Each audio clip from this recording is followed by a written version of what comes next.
আমার ভাইয়ের কালকে সকাল 6:30 নাগাদ অ্যাক্সিডেন্ট হয়। অ্যাক্সিডেন্ট হওয়ার পর আমরা ওকে বারাসাত হসপিটালে নিয়ে আসি। নিয়ে আসতে রাস্তাতে এমার্জেন্সিতে ঢোকাতে গিয়ে ও এক্সপায়ার করে দেয়। তখন ওর দুটো চোখ, ওর চোখ তাকিয়েছিল পুরো চোখ দুটো। কিন্তু কালকে আমরা বিভিন্ন ফর্মালিটির কারণে কালকে দেহটা নিতে পারিনি ওর।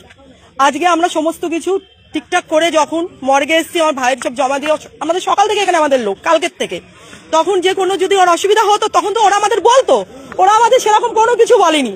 এখন আমরা দেহ যখন আমাদের কাছে দিয়ে আমরা যখন নিতে যাবো তখন দেখি আমার ভাইয়ের একটা চোখ নেই। আমার ভাইয়ের চোখটা কোথায়? আমরা শাস্তি চাই। আমার ভাইয়ের দুটো চোখই ছিল, তার মধ্যে একটা চোখ কোথায় গেল আমার ভাইয়ের? এখানে ব্যবসা হচ্ছে, হ্যাঁ এখানে ব্যবসা। সকাল থেকে জানাতে পারতো, সকাল থেকে আমাদের কিচ্ছু বলেনি এই সমস্ত। আমাদের একবার এখন বলছে ইঁদুরে খেয়েছে, কে বলছে ইঁদুরে খেলে বরফের মধ্যে ইঁদুর ঢুকবে? কালকে আমরা নিজেরা সন্ধ্যাবেলা এসে বডি বরফ করে গেছি। সকাল থেকে আমার দাদা আমরা এসে বরফ করে গেছি।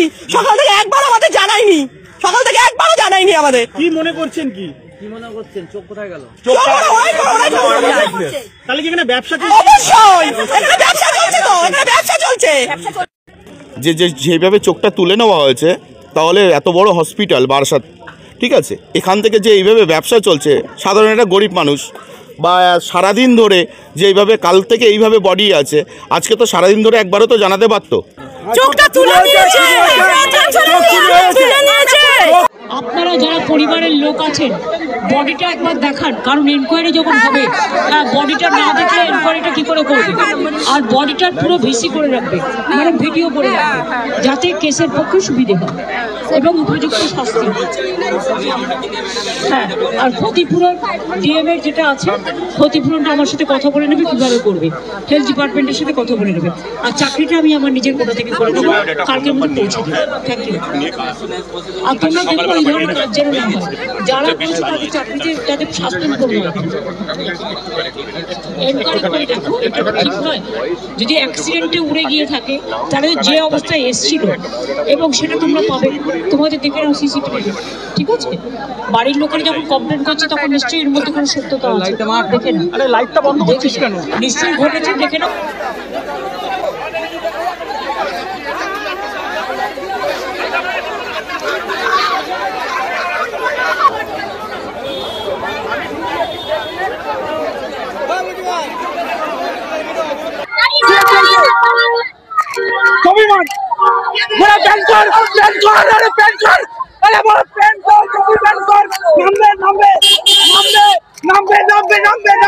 আমার ভাইয়ের কালকে সকাল 6:30 নাগাদ অ্যাক্সিডেন্ট হয়। অ্যাক্সিডেন্ট হওয়ার পর আমরা ওকে বারাসাত হসপিটালে নিয়ে আসি।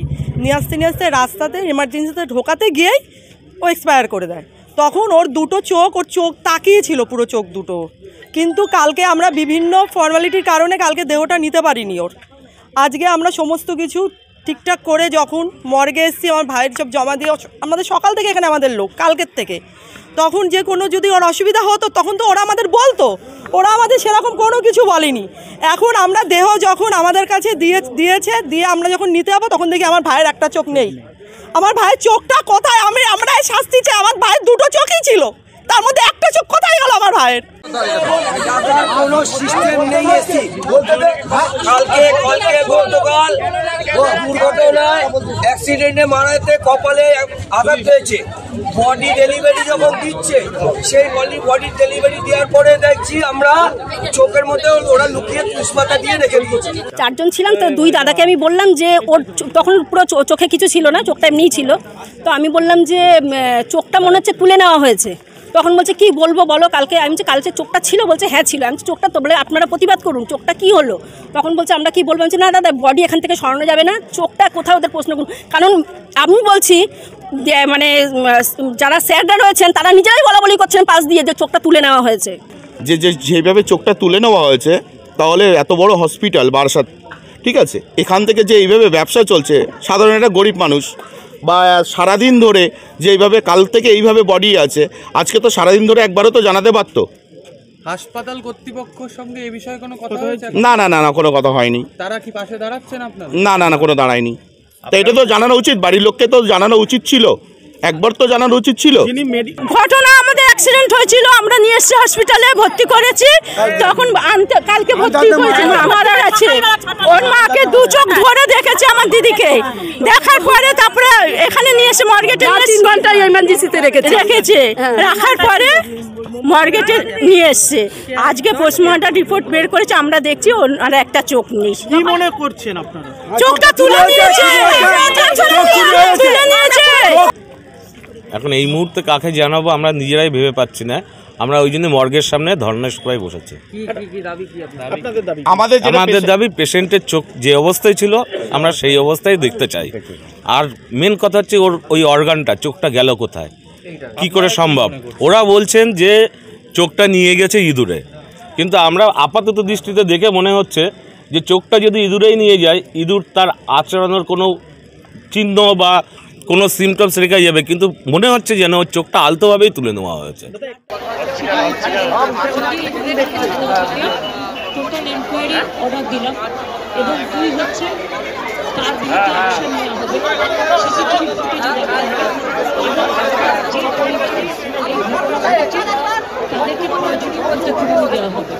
যে মারা গেছে তাকে তো ফিরে পাওয়া যাবে না, কিন্তু যারা এই অপরাধটা করেছে তাদের বিরুদ্ধে যাতে বিচার পান আপনারা, তার জন্য এনকোয়ারি করে শাস্তি দেওয়া হবে। এবং অ্যাক্সিডেন্টটা যেটা রাস্তায় হয়েছে মর্মান্তিক, আমি আপনার পরিবারকে সংগঠনে জানাচ্ছি।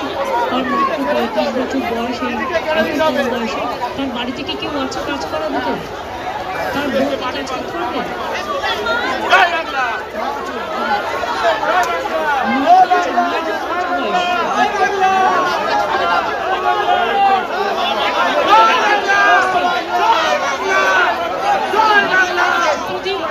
বাড়ির অ্যাড্রেসটা লিখে নাও আর বায়োডাটাটা আমার নিয়ে নাও। আমি আমার টোটাল যে চাকরি হয় বছরে 2টো, আমি তার থেকে একটা করে দেবো, কাছাকাছি করে দেবো, যাতে উনি আমার সংসারটা চালাতে পারেন। ঠিক আছে, আমি এটা করে দিচ্ছি। অন্যায়ের বিচার হবে, 2 হচ্ছে ক্ষতিপূরণ হবে, 3 হচ্ছে আমি আমার নিজের চিফ মিনিস্টারের থেকে আমার বছরে 2টো পাই, আমি সেখান থেকে 1 বছর 10,000 টাকা করে পাওয়ার ভুক্তি, আর 1 বছর পারমানেন্ট। নমস্কার বন্ধুরা, আপনারা দেখছেন রিপোর্টার বাংলা। দেখলেন তো ছোট্ট করে যে ভিডিওটা আমি আপনাদের দেখালাম, মানে রাজ্যে এই মুহূর্তে এমন পরিস্থিতি হয়ে দাঁড়িয়েছে যে চাল, কয়লা, বালি, ত্রিপল, মানে এগুলো এখন অতীত হয়ে গেছে। রাজ্যের এমন কোনো ডিপার্টমেন্ট নেই যেখানে চুরি হচ্ছে না। আর এখন যেটা দেখা যাচ্ছে যে মানে মর্গ থেকে মৃতদেহের চোখ পর্যন্ত তুলে নেওয়া হচ্ছে। যদিও মর্গের বিরুদ্ধে এরা অভিযোগ করেছে। গতকাল আপনারা দেখেছেন যে মুখ্যমন্ত্রী মমতা বন্দ্যোপাধ্যায় তিনি গেছিলেন মতুয়াদের বোঝাতে যে হ্যাঁ বিজেপি আপনাদের ভুল বোঝাচ্ছে, আপনারা ভোটটা আমাকে দিন, এটুকুই জাস্ট। কেননা তিনি মঞ্চে উঠে অনেক গল্প বলেছেন যে আমি যদি খেলা শুরু করি এই করে দেবো সেই করে দেবো, আমি ভয়ঙ্কর, আমি 29 সালে দেখে নেবো, এমন অনেক কিছু কথা বলেছেন। যাই হোক, উনি স্টেজে ওঠা মানে যারা মিম তৈরি করেন, যারা হাস্যকৌতুক তৈরি করেন, তাদের 1 মাসের হাস্যকৌতুক পুরো রেডি হয়ে যায়। উনি স্টেজে ওঠা মানে মিম তৈরি, কোনো কথা হবে না। তার কারণ উনি সেই জন্যই কিন্তু স্টেজে ওঠেন, আলাদা কোনো কারণে নয়। যাই হোক, এই যে অভিযোগ আসছে যে বারাসাতের যে হসপিটাল রয়েছে সেখানে মর্গ থেকে যে মৃতদেহ ছিল তার চোখ তুলে নেওয়া হয়েছে। তো হাসপাতাল থেকে নাকি জানিয়েছে যে ইন্দুরে নাকি চোখ নিয়ে চলে গেছে। মানে কি পরিস্থিতি, যেখানে একটা মর্গ সেখানে মানে এত কিছু সিস্টেম থাকার সত্ত্বেও ইন্দুর গিয়ে মানুষের চোখ তুলে নিয়ে চলে যাচ্ছে, এটা কোনোদিন হতে পারে? মানে এটা আমার কোথাও গিয়ে মনে হচ্ছে যে হাসপাতাল কর্তৃপক্ষ এর জন্য দায়ী।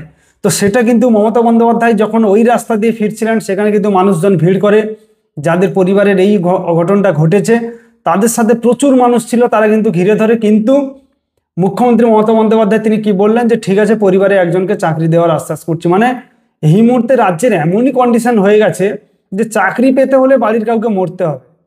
আপনি পড়াশুনো করে পরীক্ষা দিয়ে চাকরি পাবেন না। উনি কোনো কিছু না বুঝে শুনে সোজা বলে দিলেন যে চাকরি দিয়ে দেব। তো এই রকম যদি পরিস্থিতি হয়ে দাঁড়ায় রাজ্যে, তাহলে মানুষ যাবে কোন দিকে? একটা মানে চুরি, তো চুরি এমনিতে এই দলের অপর নাম হচ্ছে মানে চোর পার্টি। দ্বিতীয় কথা হচ্ছে এই দলের এমন কোনো নেতা নেত্রী নেই যারা চুরি করেনি। তো এইরকম যদি পরিস্থিতি রাজ্যের হয়ে যায় তাহলে মানুষ যাবে কোন দিকে? মানে রাজ্যের এই যে মুখ্যমন্ত্রী দেখছেন না, স্টেজের ওপর উঠে মানুষকে এত তিনি ভুল বোঝান। শুধু স্টেজ নয়, প্রত্যেকটা কথাতেই দেখবেন তিনি মিথ্যা কথা বলছেন, প্রত্যেকটি কথাতেই মানুষকে ভুল বোঝাচ্ছেন। এবং এই মুখ্যমন্ত্রী চিৎকার করে বলেছিলেন যে আমি বেঁচে থাকতে SIR হতে দেব না। মানে প্রত্যেকটা দিক তিনি গুলিয়ে ফেলেছেন, তিনি কি করবেন না করবেন কিচ্ছু বুঝতে পারছেন না। দ্বিতীয়ত হচ্ছে তিনি কোনো মানুষকে আজ পর্যন্ত মানে ভালো বুদ্ধি দিতে পারেননি। যেখানে গেছেন সেখানে তিনি মানে লজ্জায় তিনি ফিরে এসেছেন। কোনো জায়গায় আজ পর্যন্ত তৃণমূলের কর্মীরা হয়েছে সেরকম, মানে এই যে চোখ চুরি হয়ে গেছে, একটা মৃতদেহ তার থেকে চোখ চুরি হয়ে গেল, সেটা নিয়েও সাফাই দিচ্ছে তৃণমূল, মানে যারা করে যেসব কর্মীরা চটি চাটারা।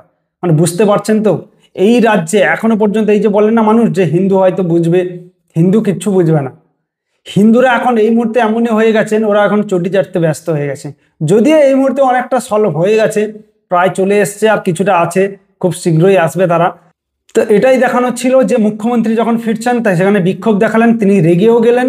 মানে এই ঘটনা শোনার পর, মানে ঘটনা কোনটা শোনার পর, এই যে মৃতদেহ চোখ চুরি গেছে সেটা নিয়ে তার কোনো আফসোস নেই, তিনি তো বলে দিলেন চাকরি দেবেন।